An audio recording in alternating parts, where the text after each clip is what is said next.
तो अभी समोसे वाली कहानी का सीन ऐसा है कि मॉर्निंग की स्कूल हुआ करती थी मेरी। तो इतने जल्दी उठने का कारण क्या होता था कि मेरे को ब्रेकफास्ट नहीं मिलता था घर पे। तो मेरी मॉम क्या करती थी कि मेरे को 5 रुपये दे दिया करती थी कि बेटा ये 5 रुपये है, तेरे स्कूल में कैंटीन है, बढ़िया 9 बजे जब तेरा 9-10 बजे जब तेरा रिसेस बेल होगा जाके समोसा खा लियो, और उसके बाद तो 12 बजे स्कूल छूटना ही है। उसके बाद तो घर आके फ्रेश बढ़िया गरम गरम लंच बनता है वो कर लेना। तो ये पूरा शेड्यूल था मेरा बेसिकली। तब क्या होता था कि वो समोसे जो थे मेरी लाइफ में उस टाइम पे, तो ऐसा होता था कि मैं वो स्किप करके वो मैं गेमिंग पार्लर पे इन्वेस्ट करता था वो 5 रुपये। बिकॉज अब 5 रुपये का या तो आप एक प्लेट समोसा खा लो, या तो फिर आप 5 रुपये दे के एक गेमिंग पार्लर में जाके आधा एक घंटा गेम खेल लो।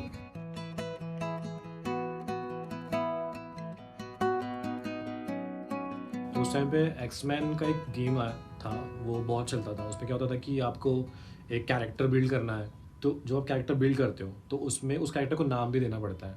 ओके, सो क्या था कि अब वहाँ पे था 6 लेटर आपको देने हैं, आपको नाम उसमें ख़त्म करना है। बट देन मैं उस कैरेक्टर में नाम दिया डायनामिक। ओके, सो डायनामिक हो जाता है 7 लेटर हो जाता है, राइट। तो 7 लेटर तो बिल्कुल वहाँ पे शिफ्ट नहीं हो रहा था, तो मैंने उसको कर दिया डायनामी कर दिया। फिर मैंने एक और कैरेक्टर बनाया, उसका मैंने नाम रखा खिलाड़ी 786। तो उसका हम बोलते थे खिलाड़ी 786। फिर मैंने देखा कि टीवी हिस्ट्री टीवी 18 पे एक शो आता था डायनामो मैजिशियन। तो जैसे मैंने फर्स्ट शो मैंने देखा तो उसका नाम ही मेरे को इतना अच्छा लगा, प्लस रिलेटेबल। कॉज मैं एक नाम पे पिछले कुछ दिनों से बहुत काम कर रहा हूँ कि मुझे ये डायनामिक हटा के कुछ ना करना, ताकि मेरा कैरेक्टर बस वो हो जाए। और हमारा वहाँ पे ऐसा ग्रुप था ना कि जिसका जो कैरेक्टर है उसको हम बाहर भी उसी कैरेक्टर से बुलाते थे, सो डायनामो नाम तो हमने रख लिया। बट देन वो जो मैजिक है वो मैजिक आना बाकी था अभी लाइफ में। अभी क्या हुआ कि मैंने को बताया कि जैसे मेरे को देखने में अच्छा लगता था, बिकॉज मेरी स्टार्टिंग ऐसी थी, मैं लोगों को देख देख के जाना स्टार्ट किया। तो ये माइंड में था कि यार मैं जो चीज़ खेल रहा हूँ ना, शायद कोई ना कोई होगा जो देखेगा। फिर वहाँ से आइडियाज़ आए यूट्यूब के बारे में।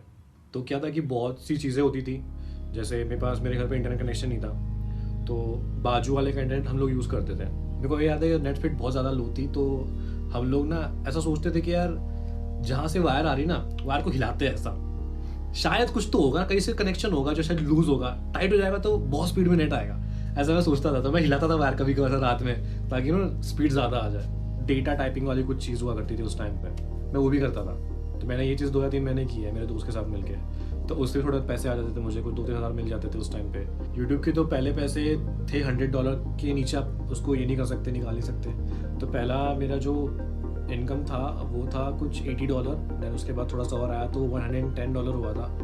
तो वो पैसे मैंने निकाल के सिर्फ अपने पॉकेट में रखे थे, कुछ भी नहीं किया था उसको, खर्च बिल्कुल नहीं किया था मैंने। क्योंकि वो ऐसा था कि मेरे को बताना सबको कि यार मेरे टाइम से जो चीज़ कर रहा हूँ उसके मुझे इतने से पैसे मिल रहे। तो इन सब चीज़ों को मिला के मेरा थोड़ा बहुत पॉकेट मनी निकल जाता था। और फिर पापा को लगा कि यार ठीक है, अब इससे थोड़ा बहुत तो हो रहा है तो करने दो, कुछ नहीं से अच्छा कुछ तो है। तो फिर वहाँ पापा ने एक्सेप्ट कर लिया था। फिर उसके बाद से सब सॉर्टेड सीन था।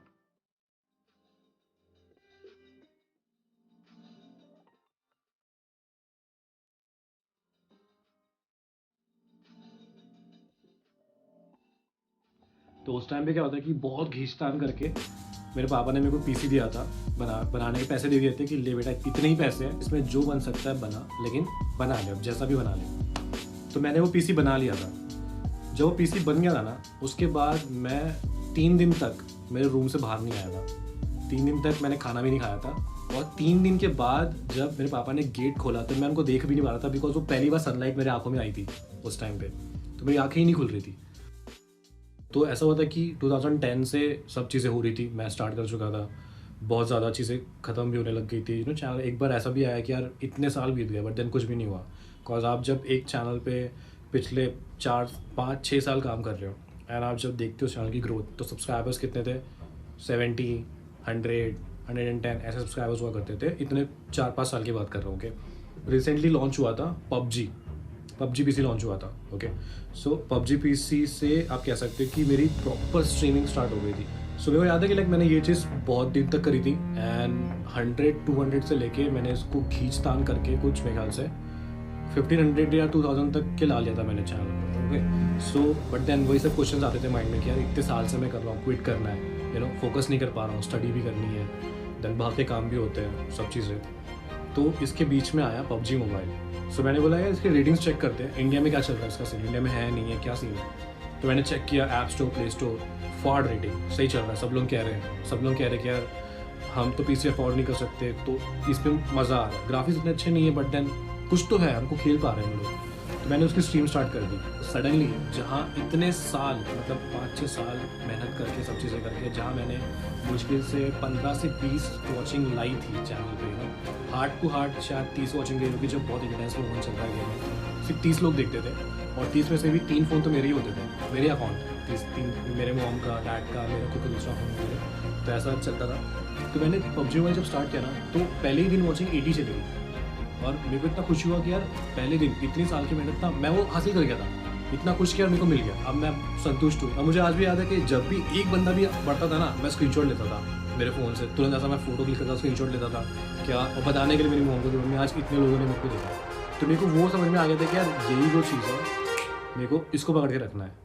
Too many thoughts on my mind, I can't sleep at night, so I just keep writing.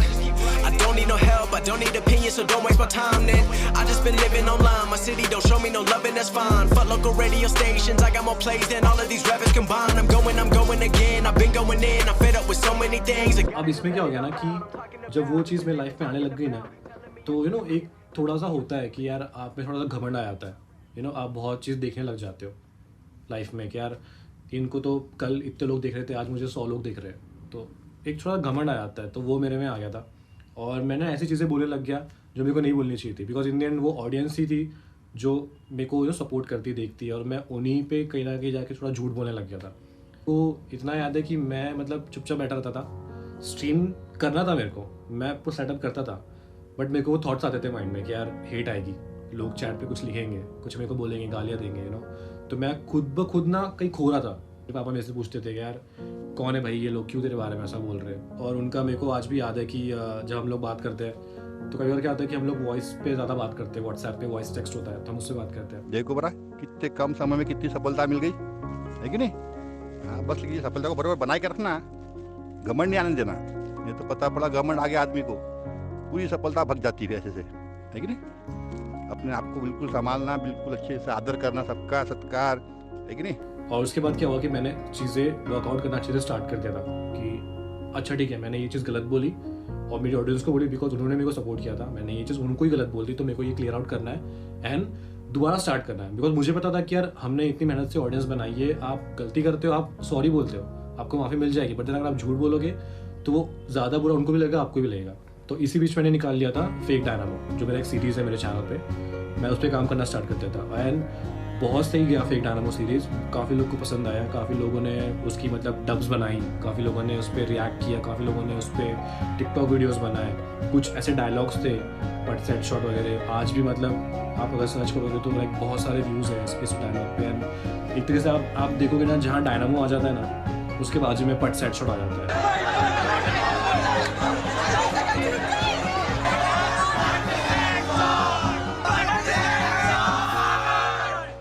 जो जर्नी है ना इसकी कुछ स्टोरीज भी है बहुत अच्छी अच्छी, मैं आपको बताता हूँ। सो एक फ़ैन मीटअप हुआ था जो कि मेरी लाइफ का पहला फ़ैन मीटअप था। उस टाइम पे ज़िंदगी में कभी किसी ने आके मेरे को बिग फ़ैन नहीं बोला, कभी किसी ने आके मेरे को बोला नहीं कि मैं आपको बहुत प्रेज़ करता हूँ, मैं आपकी चीज़ें देखता हूँ, आपकी स्ट्रीम देखता हूँ, आज तक कभी ऐसा हुआ नहीं था और रियल लाइफ में तो बिल्कुल भी नहीं हुआ था। ओके सो एक बार क्या हुआ, मैं और मेरा जो स्क्वाड है हम लोग खेल रहे थे और सडनली एक प्लेयर आता है जो छोटा बच्चा होता है, but then as a enemy हम उसको देख रहे हैं गेम में, हमें पता नहीं वो कौन है, हम चल रहे हैं। तो मैंने पहले से एक शॉट मारा और उसको कनेक्ट हुआ, तो मैंने देखा और जैसे उसको शॉट लगा ना उसने अपना हाथ वेव किया, ऐसा मतलब सिग्नल दिया कि यार मैं आपसे मिलने आ रहा हूँ, मेरे को मारो मत। तो मैंने चिल्ला के बोला कि यार अरे मत मार मत मार मत मार मत मार, हाय बोलना है, मत मार। अरे हाँ उसके बाद कुछ नहीं, फ्लेयर लेके आया वो। क्या बात कर रहा है? फ्लेयर मत मारियो मत मारियो मत Mario. Hello hello hello hello. हाँ हेलो भाई। हेलो हेलो भाई, बिग फैन। अरे भाई बिग फैन भाई। अरे भाई भाई भाई क्या नाम है भाई तुम्हारा, नाम क्या है भाई तुम्हारा? कभी सोचा नहीं था आपके सामने खड़ा हूँ। अरे भाई रो मत यार, रो मत मेरे भाई।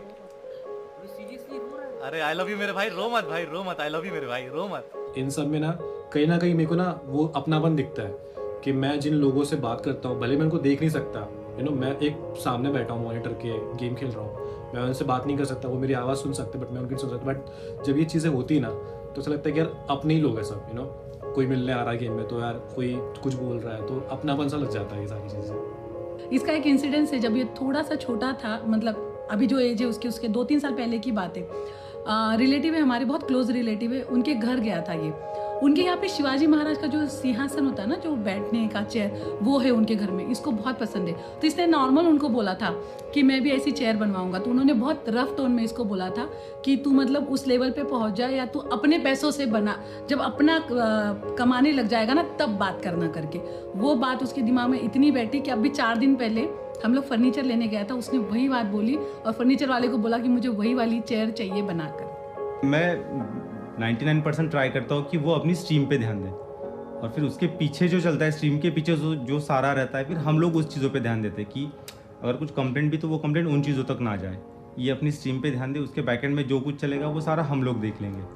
तो फिर वो उसको भी कहीं ना कहीं रिलैक्स होता है कि हाँ मेरा मतलब बैक देखने वाला है कोई, तो फिर मैं अपनी स्ट्रीम पे ध्यान दूंगा, तो मेरी ऑडियंस तक वो सारी चीज़ें, वो सारा एंटरटेनमेंट पहुँचे।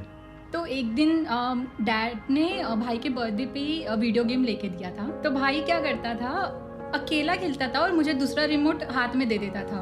और मैं पूरा बचपन मेरा उसी में गुजरा है कि भाई मतलब मेरा प्लेयर ये है और मैं ही खेल रही हूँ, बट वो खेलता भाई था, मैंने कभी खेला ही नहीं मारियो। अभ्यास पण खूप महत्त्वाचा आहे, अभ्यास केलाच पाहिजे, 100% अभ्यास केला पाहिजे, पण थोडासा त्यांचा जो छंद आहे त्याला पण त्यांनी वेळ दिला पाहिजे अभ्यास करताना। आणि आईवडिलांनी पण थोडंसं त्यांच्या मनासारखं थोडंसं अभ्यास नसताना थोडं खेळायला पण दिलं पाहिजे। फेस कैम है, यूजुअली क्या होता है, लोग क्या चाहते हैं कि वो फेस कैम से शुरू करें, लेकिन इसने फेस कैम के बिना शुरू किया था। एक एग्जाम्पल जैसे बनता है, वो एग्जाम्पल आई गेस मेरे हिसाब से एक डायनामो गेमिंग जो चैनल था उसका जो क्रिएटर था आदित्य सावंत, उसने बहुत कॉन्फिडेंटली उसको कैरी किया और इंस्पायर किया लोगों को कि यार तुम आगे आके इस इकोसिस्टम में ड्राइव इन कर सकते हो। And I guess Aman, we met Adi at when he was at he was at 350K when we first met him, and September 2018 का उस टाइम था वो। उस टाइम से लेके आज तक 6.5 मिलियन के करीब है, उसका मेंटालिटी डिट्टो सेम है। सो आपकी लाइफ को अगर इतने से इसमें अगर कॉम्पैक्ट वे में अगर आपको बताना है मुझे, तो मैं कैसे बताऊंगा। बेसिकली ऐसा रहेगा कि जितना आप खुद पे काम करोगे ना, जितना आप खुद पे ज़्यादा फोकस रहोगे, खुद के कंटेंट पे फोकस रहोगे, खुद पे ज़्यादा काम करोगे ना, उतना आपको रिजल्ट आएगा। ये मेरा एक मैसेज रहेगा। अभी मैं ना जितना मैं भी स्ट्रीम कर रहा हूँ ना, तो मैं ये चीज़ नोटिस कर रहा हूँ कि लोग मेहनत से ज़्यादा ना दूसरों पर डिपेंड कर रहे हैं। लोग सिर्फ ये बोलते हैं कि यार मेरे को शाउट आउट दे दे, या मेरे को इसके साथ खिला दे, मेरे को उससे मिलवा दे, मेरे को इससे खिला दे। इससे कुछ नहीं होता है। इससे क्या होता है कि आप बस एक टाइम के लिए उनकी ऑडियंस के सामने आओगे एंड देन वैनिश हो जाओगे, बट देन आप खुद की ऑडियंस क्रिएट नहीं कर पाओगे इस पूरे सोसाइटी में। तो मेरे को मैं ये मैसेज दूंगा कि यार आप ना ज़्यादा मेहनत करो अपने ऊपर, अपने कंटेंट पे मेहनत करो, अपने ऊपर मेहनत करो, ताकि ऑडियंस आपको आपके लिए जाने, ऑडियंस आपको किसी और पर्सन के लिए ना जाने। ये काफ़ी लोग को ऐसा लगता होगा, ऐसा दिखता भी है कि यार मेरे पास बहुत कुछ है, मैंने बहुत कुछ लिया है, बहुत लोगों से मुझे मिला है, सब चीज़ें मैंने एक्वायर कर ली, बट मेरे लिए कुछ भी नहीं है। मेरे को वो भूख है कि मेरे को ना बस इस फील्ड में आगे बढ़ना है और कुछ भी करके ना एक्वायर करना है सारी चीज़ें, जो भी मेरे को मिल सकता है ना, उस चीज़ की ना एक भूख होनी चाहिए, वो मेरे में है। और मेरे को देखना है कि मैं इसमें और कितना आगे बढ़ सकता हूँ। और ये जो हसल बसल है लाइफ की, तो यार ये तो चलते रहनी है हर टाइम, कभी हार नहीं माननी, बस दौड़ते रहना है अपने पैशन को लेकर।